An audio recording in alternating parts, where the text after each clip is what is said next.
I'll work on that alliteration, something for Thursday. Probably just go back to Wednesday's winners next week. All right, so winners there on the screen. How about winners in the NHL tonight? Teams, players, a big draft taking place in Montreal. Let's get to our Forward Sports Desk and see who the Kraken took at number 4, thanks to Tom Glasgow. All right, Brad, we kind of go from center field to center ice as the Kraken continue to build a foundation for this franchise that hopefully will lead to a lot of success in the years to come. GM Ron Francis at Draft Central in Montreal with his team slotted in that 4th overall position. And the team ended up taking Shane Wright, a center. So when you think about Wright, a center, last year number 2 overall, the pick by the Kraken, another center, Matty Beniers. Man, this could be something special for a long time. Root Sports Kraken analyst Allison Lucan has more from Montreal on a player many believe has the right stuff. Thanks so much, Tom. It has been a crazy afternoon here in Montreal. The entire top order of this draft, as projected, got turned on its head. And anticipated 1st overall pick, Shane Wright, a center out of Canada, has fallen to the Kraken at 4th overall. This is very exciting. This is a player who could be a linchpin for Seattle. He can fortify that play down the ice in the middle, play offensively, defensively, and boy, can this kid score. He was granted exceptional status, a very rare feat. Only a handful of players have had this, and now he's going to be a Kraken. It'll be exciting to see what he can do on the ice come next week at development camp. For more on Shane Wright, we'll pass it back to Piper Shaw. Thank you, Allison. Back in Seattle at 32 Bar and Grill, Piper Shaw and Everett Fitzhugh with you. Fitz, first of all, how about the reaction in this place when Shane Wright's name was announced? I don't know if you remember the N1 mixtape tours from when we were growing up, but my man who would go, "Oh, baby!" Like, that is what I thought. When Shane Wright fell from 1 to 4, this was the Shane Wright draft.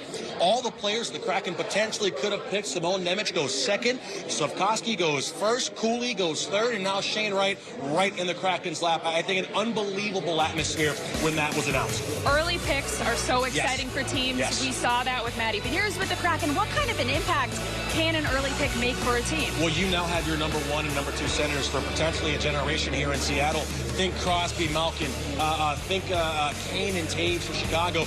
You now have a guy that is projected to make a pretty big impact. And you're right, there are some hits, there are some misses, but this is a guy that has been under a pretty tight microscope for the last year plus in Shane Wright. So with 94 points this year in Kingston, he fell off in goals by about 8 this year. So he had a down year for him, but still an opportunity for Seattle to set themselves up offensively for a very long time. Absolutely. A really exciting opportunity for Seattle and an exciting day for Kraken fans, too. Everyone here was so excited, and I know that this is going to be talked about for the days and the months and the weeks to come, especially if now he does make an NHL debut this season down the road.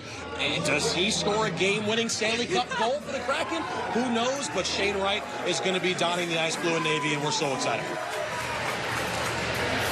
All right, Piper, Everett, Allison, thanks for all of that. Look, the Kraken are just getting started with this entry draft, and tomorrow could be really exciting because the Kraken are loaded with picks, especially in the 2nd round. 4 picks in that round alone, so don't be surprised if Kraken GM Ron Francis does a little bit of wheeling and dealing. Well, the Mariners bullpen, speaking of dealing, man, they have been doing exactly that.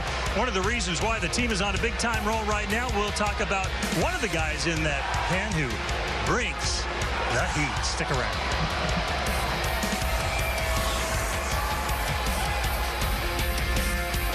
In the Northwest. Beautiful day for baseball, getting you set again. Game 1, Mariners and Jays. It's Brad and Ryan Rowland-Smith. All right, now we've talked about how good the starting pitching has been lately. We'll talk to Marco a little bit later. Defense has been solid. How about the bullpen, though? The last 15 games, look at the stats. They're 3-0, 6 saves, and a 1.44 earnings. 2nd best in the majors over the last 15 games. And Andres Munoz has kind of rediscovered his stuff. Look at his last 9 appearances, 11 1/3, no runs allowed, 23 strikeouts in 11 1/3, just 3 walks. Opponents hitting just a $114 against him.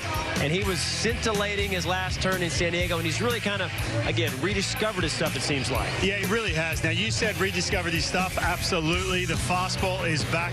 But I think more importantly, he has rediscovered his confidence. I want to go back to the month of May. A 7.56 ERA. We saw a ton of sliders because he just lost that feel for his fastball. The fastball velocity was down. He relied so heavily on that slider. And one thing that does, there's a little bit of a silver lining there with some of the struggles he had. He learned how to throw that pitch in the zone and outside the strike zone. He really, really figured out that secondary pitch. And then all of a sudden, he found the confidence with that fastball. He started expanding a little bit. Fastball at the top of the strike zone, triple digits, throwing absolute gas. So this is a massive sign. Let's not forget either, this guy's barely thrown 50 innings in the big leagues. We act like he's been around forever. Right. I mean, this kid's he's still a kid. It's amazing. And he got it done against the team that traded him away. That's true. Never hurts to beat your old team there, the Padres. All right, he had a chance to beat them, and he had a chance to talk to our Jen Mueller today. Oh, my goodness, back down on the field. And, Jen, what a thrill.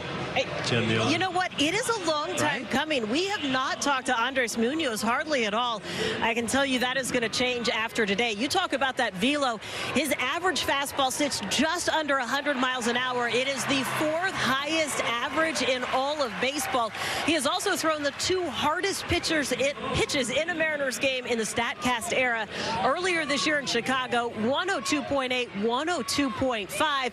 And as Ryan mentioned, you cannot do it with just the fastball alone. Here's how that slider plays into the mix. Probably the combination of both, the difference of velocity, the movement of the slider, something that really helps a lot to keep guessing the hitters. So it's something that I really like. Which one do you like throwing more? Probably the fastball, because I like to see the 3 digits on it. But I like both of my pitches. I have confidence on it, and something that I like. I am so glad that he admitted that, because it is fun to look up and see triple digits. And I think in San Diego, we actually saw the radar gun hit 103, reaching back for a little more against his former team. Well, the Mariners are set for a beautiful weekend of baseball here in Seattle. Our Techline Roofing Roof Report. The roof is the Valentine Roofing, roof report. The roof is open. Temperature is 72 degrees. There's a light breeze. And you couldn't have asked for anything more, except for maybe a key to the game. That's coming up when we come back. There's lefty Marco Gonzalez on the mound for game 1 of this 4-game set. He's got 10 quality starts this year, leads the team. Already beaten Toronto once this year back in May in Toronto. 6 innings, 5 hits, just 1 earned run. So he's rolling. This team has won 5 straight series. They're rolling, and we asked the skipper how you keep all this good momentum going here at home.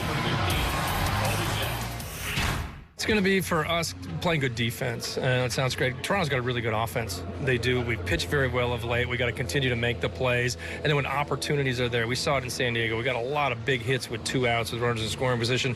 There's nothing better than timely hitting, and we'll need that in this series. All right, let's pick up what the skipper said. Timely hitting. When I think timely hitting, I think of one man. Your local Ford dealer, key to the game, is Mr. France. Of course. Welcome back, Ty France. It couldn't have come at a better time. Obviously, we've missed you, but I know Angie Mentic has missed him as well. But what a time to come back right before the All-Star game. I'm pretty confident this guy is going to be amongst the All-Stars. But listen, Ty France is the kind of guy, if you have any question or not whether he's healthy, whether he's ready to come back, he's the kind of guy that takes one swing in the cage and says, you know what, Skip, I'm good to go. I know last year in 2021, he had some struggles, came back from the wrist injury, maybe a little bit too early. But when you go through that, all of a sudden, next time it comes up, next time you have another injury, you know yourself, you know your body, you know you're ready to come back. I think he's going to come back on a tear right away, and just massive boost for this offense. Yeah, I don't think he'll make that same mistake twice. No. And you mentioned something about an All-Star game, right? I sure did. Mariners fans can help out Mr. France. The final round of the 2022 Chevrolet MLB All-Star ballot is almost over. Ty France, one of the finalists at first base in the American League. The other one, Vlad, of course, for the Blue Jays. Vote at MLB.com/vote to send Ty to Hollywood. very well deserving. And how about series Dylan Moore had in San Diego's last game Tuesday? A couple of doubles, 2 RBI, scored a run. He's back in right field tonight. Part of the bottom of the order. That production really came through in that 2-game sweep in San Diego.